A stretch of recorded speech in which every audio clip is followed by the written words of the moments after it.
La semaine prochaine, le monde entier aura les yeux rivés sur la petite ville balnéaire de Stockholm pour la remise du prix scientifique le plus prestigieux de la science du monde, dont on fera bien entendu la review complète sur la chaîne, donc abonne-toi. Le prix Nobel qui, comme le souhaitait son inventeur Alfred Nobel... Ah mais le prix Nobel, il porte le même nom que son inventeur?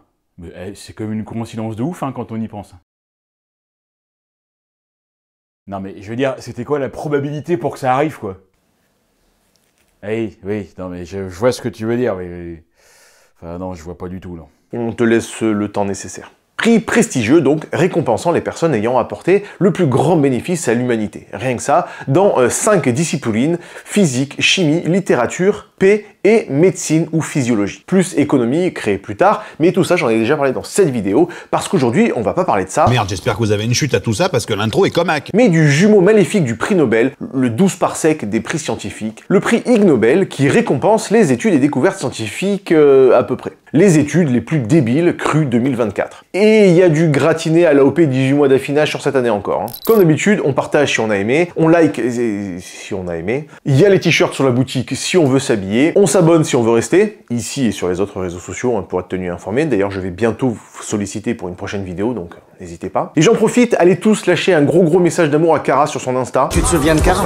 Comment allez-vous? Cara, pour les nouveaux, c'est la co-créatrice de cette chaîne. Hein. On la voyait plus trop ces derniers temps, mais elle était très présente sur les plus anciennes vidéos qu'elle réalisait derrière elle-même. Elle part s'installer en Asie, voilà, Bali, Koh Lanta, tout ça. Donc on lui souhaite un très bon voyage. Elle doit être dans l'avion là, donc allez l'inonder de messages d'amour. Et tant qu'à faire, on souhaite une bienvenue officiellement à Pastouille, la nouvelle monteuse, et qui va faire beaucoup plus sur la chaîne. C'est un modèle à la fois de générosité, de vertu et d'amour. En allant s'abonner à son Twitch par exemple, et en lâchant vos plus beaux commentaires. Et n'hésitez pas à aller lâcher aussi un petit commentaire d'insulte à 12 parsec sur sa dernière vidéo. C'est cadeau, c'est pour moi. Et sinon, la formule de politesse d'usage, hein, bien à vous, RSVP, mardi en 8. Mesdames, prenez soin de vos seins en ce mois de prévention contre le cancer du sein. Et nous, on passe à la collaboration commerciale de tout en rouge et or, tel Sailor Mars ou le RC Lance, les overpen de Novium. Tout commence toujours par une idée couchée sur le papier. Une histoire, une invention, une rencontre, une lettre d'amour, une lettre d'insulte, une lettre de menace. Ce sont des moments importants à immortaliser. Et vous n'avez pas envie qu'un stylo banal vienne gâcher le tableau. Non, autant avoir un objet magnifique à la hauteur de l'événement. Comme le Overpen Interstellar Magma édition or. Mais regardez-moi cette merveille. Le stylo est maintenu en lévitation magnétique à un angle très précis de... Ici comme la Terre. Oui, parce qu'il y a toute une symbolique autour de ces stylos. Les noms, les couleurs, les modèles. Et si vraiment vous voulez toper la classe, vous avez dans la gamme Interstellar Edition, celle-là, hein, la Space Black avec un véritable morceau de météorite certifié dedans pour les passionnés d'espace. Mais vous avez aussi la Starlight Silver ou la Neptune Blue. J'ai hésité entre les deux, mais ouais, clairement, il vous faut un de ces stylos sur votre bureau. Et sinon, vous avez toujours ce modèle-là, le futur édition 2 en 1, roller et plume. Vraiment, c'est important d'avoir un environnement de travail sain et agréable. Pour travailler, c'est toujours plus sympa de bosser avec du beau matériel, d'arriver le matin sur un poste qui donne envie de s'y mettre. Et si le matin, vous arrivez un peu la tête dans le derchou, que vous manquez un peu d'inspiration, Novium a également la solution. Vous pouvez jouer avec son bouchon magnétique.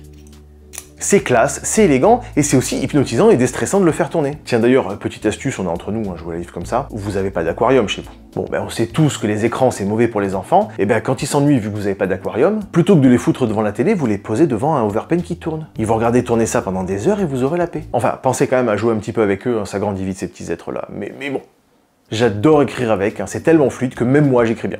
Non, c'est faux, mais moi je suis un cas désespéré. Non mais sérieux, hein, j'ai retrouvé vraiment le plaisir d'écrire parce que ce sont de beaux objets, en plus d'être de bons stylos. Et c'est bien entendu compatible avec des recharges d'encre normales. Vous voulez offrir un bel objet pour un pot de départ, un anniversaire, un changement de sexe? Oubliez les cravates ou les boules à neige, c'est ça qu'il vous faut. Bref, cliquez vite sur le lien en description pour pouvoir profiter de 10% de réduction et de la livraison offerte avec le code GENIUS. Facile à retenir, hein, c'est comme le point.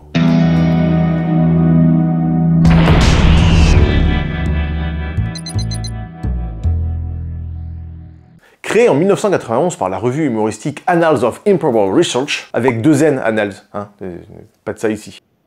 Les Ig Nobel récompensent les études les plus farfelues, dirons-nous. Dans tous les domaines scientifiques comme le Nobel, physique, chimie, littérature, médecine, paix, économie, mais aussi dans des disciplines plus inattendues, comme technologie pédestre, transport, sécurité publique ou géologie. Alors, Géologie, quoi. Le but est de récompenser les réalisations qui font d'abord rire les gens, puis les font réfléchir. Et ça, c'est beau. Tout l'esprit de cette chaîne, quoi. Les cérémonies se tiennent à l'université de Harvard, où de vrais prix Nobel viennent remettre des trophées. C'est con, mais pas complètement con. C'est pas juste une grosse gaudriole. Derrière cette apparence de gros foutage de gueule, les lauréats sont loin d'être des charlots.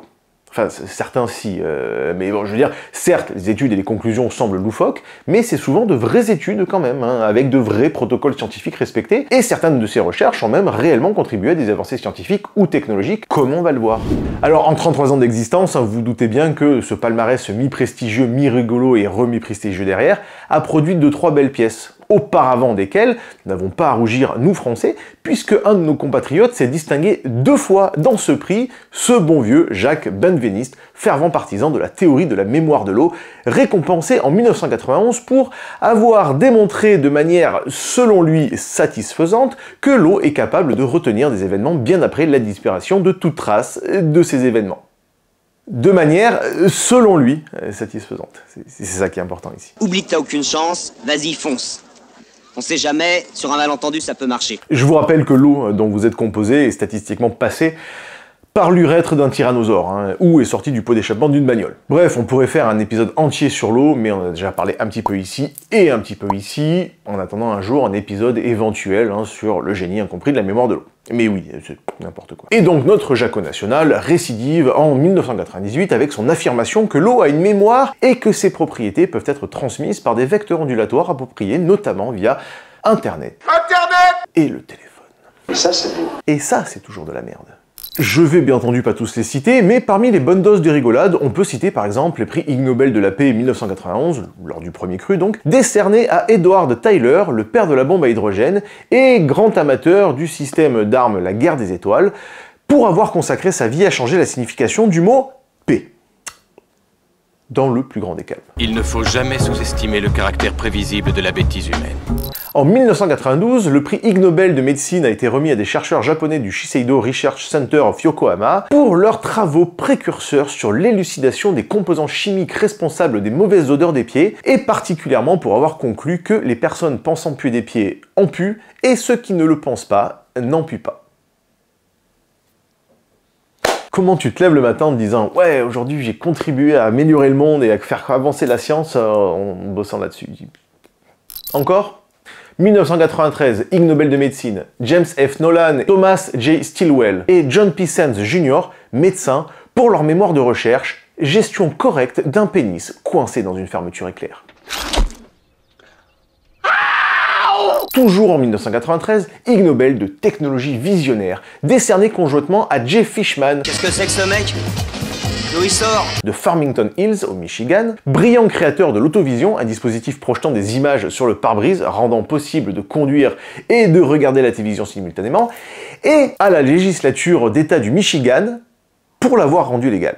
Ouais, lien en description, hein, ça a vraiment existé, tout ça. On applaudit.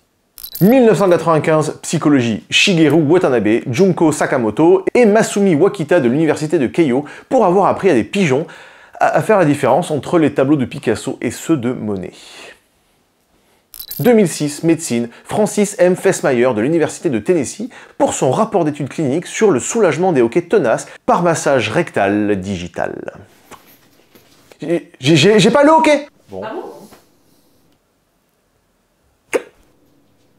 Pourquoi, quand il arrive quelque chose, faut-il que ce soit toujours vous trois? Ou encore en 2005, le Ig Nobel de biologie pour la classification des odeurs de 131 espèces de grenouilles lorsqu'elles sont stressées. Vous allez voir, on a un truc un peu similaire cette année avec des animaux et du stress. Bref, je vous laisse faire comme les anti-vax, faire vos propres recherches quoi. Je vous mets bien entendu tous les liens en description. Et donc, puisqu'on est dans les études sur les grenouilles, c'est pas parce qu'une étude paraît loufoque, voire ratée, ou sa conclusion complètement stupide, que ça n'a pas de vraies applications concrètes dans notre monde qui en découle. Certaines découvertes ont mené à de vrais domaines d'application. On a déjà parlé plusieurs fois des sérendipités, des découvertes faites par hasard comme le téflon ou le post-it, des trucs qui à la base ont donné complètement autre chose que ce qui était prévu, ou faites totalement par hasard ou suite à un accident. Et certaines études récompensant les Ig Nobel n'échappent pas à la règle. Par exemple, le Ig Nobel de physique cru 2000 qui a récompensé Adrien Jaime de l'université de Nijmegen aux Pays-Bas et Sir Michael Berry de l'université de Bristol au Royaume-Uni pour l'utilisation d'aimants pour faire léviter une grenouille donc. Je trouve que c'est une excellente idée. Cette étude sur la lévitation des grenouilles à l'aide d'aimants a permis de mieux comprendre les forces magnétiques avec plein d'applications, comme le stylonovium. Bon, peut-être pas ça, mais même. À noter d'ailleurs qu'André Geim recevra en 2010 le prix Nobel, cette fois, de physique, pour ses travaux sur le graphène, faisant de lui à l'heure actuelle le seul primé de Ligue Nobel à recevoir également un véritable prix Nobel. Ah non, mais la porosité entre les domaines... Médecine 2008, le Ig Nobel récompensant Dan Ariely, Université de Duke, pour avoir démontré qu'un placebo au tarif très élevé était plus efficace qu'un placebo au prix peu élevé, a permis d'approfondir notre compréhension de l'effet placebo et a eu des répercussions dans le domaine de la médecine, notamment dans la manière dont les patients réagissent à certains traitements. Ça a influencé les études cliniques et la conception des essais thérapeutiques en améliorant la compréhension psychologique des patients face aux médicaments. J'ai du mal à parler parce que j'ai les dents qui poussent. Ig Nobel de chimie 2018 pour avoir mesuré à quel degré la salive humaine était un bon agent de nettoyage pour les surfaces sales. Tu sais, le truc que ta mère te faisait avant de te déposer à l'école parce qu'elle pensait que c'était trop la honte de passer la matinée avec des restes de Nutella au coin des lèvres. Et bah ça a conduit à des applications dans la restauration de l'art et à la préservation des artefacts anciens pour nettoyer délicatement des œuvres sans endommager les surfaces fragiles. Bref, c'est jamais tout noir ou tout blanc et même si c'est con, eh ben on peut apprendre des trucs. Et donc millésime 2024, eh bah c'était plutôt un bon cru, y a pas à rougir. Comme chaque année, et bien mieux que les Nobel normaux, c'est non pas 5, non pas 6, non pas 7, non pas 11, mais bien 10 découvertes, toutes plus géniales les unes que les autres, dans 10 domaines différents qui ont été récompensés. Certaines beaucoup moins absurdes que ce qu'elles puissent laisser penser au premier abord, et d'autres qui clairement posent les couilles sur la table de la connerie. Je vous garde ce que j'ai personnellement trouvé de meilleur pour la fin. Et vraiment, ce prix m'éclate au plus haut point. Alors, on va commencer par le prix totalement le plus what the fuck, honnêtement, je comprends même pas le truc. Anatomie, Marjolaine Willems, désolé si j'ai écorché les noms, Quentin Enoch, Sarah Tunon de Lara, Nicolas Kogané, Vincent Fleury, Romy Ressiguier, Juan José Cortés Santander, Roberto Requena, Julien Stirneman et Romain Hossein Consari pour avoir découvert qu'il y a plus de cheveux en spirale dans le sens inverse des aiguilles d'une montre dans l'hémisphère sud.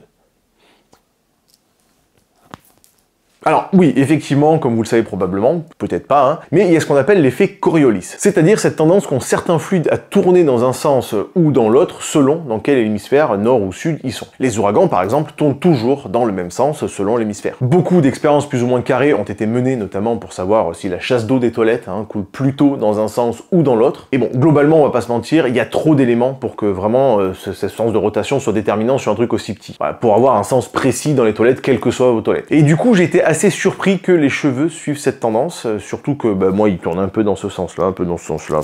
Voilà, bref, je sais pas quoi faire de cette information, ni même si j'ai bien compris la recherche d'études, mais bon, voilà. Probabilité. Une équipe de 50 chercheurs dont je vais vous épargner le nom cette fois, principalement des Pays-Bas, pour avoir confirmé une prédiction de Percy Diaconis selon laquelle une pièce de monnaie lancée en l'air a plus de chances d'atterrir du côté d'où elle est partie après une série de 357 757 lancés effectués par l'équipe. Ça fait 5 fois que je la refais, 5 fois que ça tombe du mauvais côté. C'est de la merde votre étude. Probablement que ce genre d'étude aura un impact réel sur le monde, notamment à la Sécu ou à la préfecture. Maintenant que les gars savent qu'il est techniquement possible de passer ses journées à effectuer plus de 350 000 pile ou face, je suis pas prêt de recevoir mon nouveau passeport.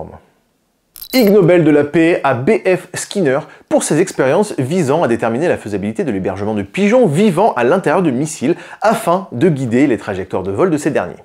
C'est sa fille, Julie Skinner-Vargas, qui est venue chercher le prix parce que oui, B.F. Skinner est mort le 18 août 1990. Et ses travaux ont été publiés en 1960. Donc c'est pas tout à fait récent, un peu comme les prix Nobel ne récompensent pas forcément les travaux de l'année. N'est-ce pas, Alain Aspect en sait quelque chose. Par contre, moins sectaires que les prix Nobel, ils peuvent, eux, récompenser des morts. Et alors, contre toute attente, aussi con que ça puisse paraître, les travaux spécifiques de B.F. Skinner ont eu de nombreux débouchés sur... Non, absolument rien. Non, bien entendu que le guidage de missiles par pigeon n'a pas survécu à la réalité. D'ailleurs, n'oubliez jamais ça, quel que soit votre niveau de confiance en votre instinct, même si vous êtes persuadé que votre avis est le bon, la réalité n'en a absolument rien à carrer et ne va pas se priver de vous le rappeler de manière cinglante parfois. Et donc les travaux de Skinner ont été remisés au placard des bonnes grosses idées de merde, comme la mémoire de l'eau. Par contre, les travaux de Skinner sur les méthodes d'apprentissage des langues ont réellement apporté des avancées significatives. Par contre, ça n'a strictement rien à voir avec les pigeons, en effet. Chimie. Tess Irmans, Antoine Deblé, Daniel Bonne et Sander Woutersen pour avoir utilisé la chromatographie pour séparer les vers ivres et vers sobres dans le cadre de leurs recherches sur la science des polymères. Le taux de transport convectif des polymères à travers les géométries confinées dépend de leur taille, ce qui permet une séparation... Est-ce que vous comprenez? Okay. Je vous mets en lien l'étude de 2022, plus simple. Mais en gros, hein, j'ai bien tout compris, à part la partie sur les verres déchirés à la 8.6, c'est plutôt une étude sérieuse et intéressante de tri des polymères. Les verres, c'est des vers de terre, hein, pas les verres... C'est quoi les petites feuilles blanches, non? Ça, c'est des verres.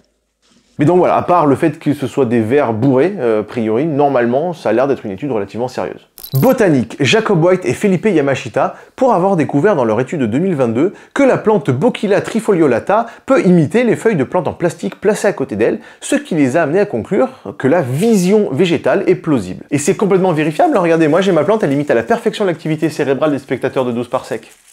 Dis bonjour. Ah bah non, du coup... C'est Felipe Yamashita qui est venu chercher son prix, et ce genre de recherche, en fait, est très utile hein, parce qu'on a trop tendance à penser que les plantes sont des trucs inertes, alors que leur fonctionnement est ultra complexe et totalement méconnu. Et là, on rentre dans les prix Nawak, mais finalement pas tant avec le prix de médecine qui a récompensé Lieven Schenk, Tamine Fadey et Christian Buchel pour avoir découvert en août 2024, hein, c'est tout récent, que les médicaments contrefaits qui provoquent des effets secondaires douloureux peuvent être plus efficaces chez les patients que les médicaments contrefaits qui ne provoquent pas d'effets secondaires douloureux. Et on l'a vu avec le Ig Nobel de médecine de 2008, que ce genre d'étude est loin d'être inutile, hein, tant les mécanismes biologiques sont complexes et interdépendants. Ouais, j'utilise des mots compliqués pour faire intelligent, interdépendant. Nos communautés de communes ne peuvent s'en sortir que par des mécanismes publics interdépendants. Ouais bref, c'est loin d'être con et probablement très utile pour la suite. Et c'est Lieven Schenk qui est venu chercher son prix. Un lauréat de physique qui peut paraître complètement débile, mais avec des applications bien concrètes, James Liao pour ses études de 2004 et 2006 sur la capacité d'une truite morte à nager. Alors bon, la truite est morte, mais stimulée électriquement quand même. Hein, Mais c'est ce qui a permis de mettre en évidence ses implications pour l'économie d'énergie pendant la démarche de Kármán et la propulsion passive dans des sillages tourbillonnaires. L'instabilité de von Kármán, c'est un phénomène causé par la séparation d'un écoulement par un obstacle peu profilé. En fait, c'est pas grand chose, en plus les mecs ils compliquent exprès. En gros, vous avez un bâton au milieu d'un ruisseau, et ça va faire alors une série de tourbillons périodiques en aval de l'obstacle. Et en gros, avec sa truite là, c'est l'étude de l'hydrodynamisme et le comportement des corps dans les tourbillons pour plus d'efficacité, notamment en aéronautique. Alors oui, bien entendu, encore une fois, je vous mets tous les liens en description, vous verrez, c'est loin d'être débile. Physiologie, Takanori Takabe, pour avoir découvert que plusieurs mammifères peuvent respirer à travers leurs intestins en utilisant leur anus. Je crois que la boîte à curiosité en a déjà parlé. Alors bon, pas complètement bien entendu, hein, ça va pas remplacer la respiration normale. Mais bon, pour ceux qui galèrent un peu, la ventilation antélatérale des mammifères améliore l'insuffisance respiratoire. C'est pour ça que les cyclistes se mettent en danseuse dans l'école. Non, c'est faux.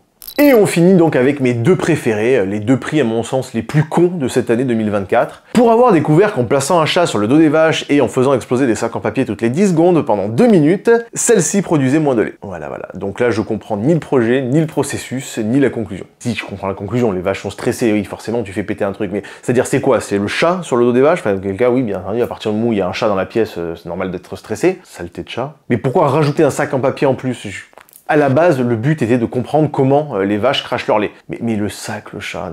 À noter que les études récompensées ici datent de 1939 et 1941. C'est donc Jan Ellie Wells, fille de Fordyce Ellie, et son petit-fils, Matt Wells, qui sont venus chercher le prix. Oui, je vous dis, c'est pas comme ces fumiers de Nobel. Là, tu peux être récompensé même quand t'es mort. T'es pas à l'abri. Et mon coup de cœur pépite, tant la conclusion est goldée, le Ig Nobel 2024 de démographie a été attribué à Saul Newman pour avoir constaté que de nombreuses affirmations concernant l'existence de super centenaires et autres records d'âge extrêmes proviennent de régions où la durée de vie est en fait courte, où il n'y a pas d'acte de naissance et où les erreurs d'écriture et les fraudes à la retraite sont fréquentes. Voilà. Génial. J'avoue que les mots me manquent. Enquête de détective, 2 enquêtes de 2019 et 2024, récompensées par le prix le plus con de la science. Donc pour les fans du professeur Didier Raoult, il y a encore un espoir qu'il puisse enfin être distingué mondialement par ses pairs, ailleurs que dans des articles publiés dans sa propre revue.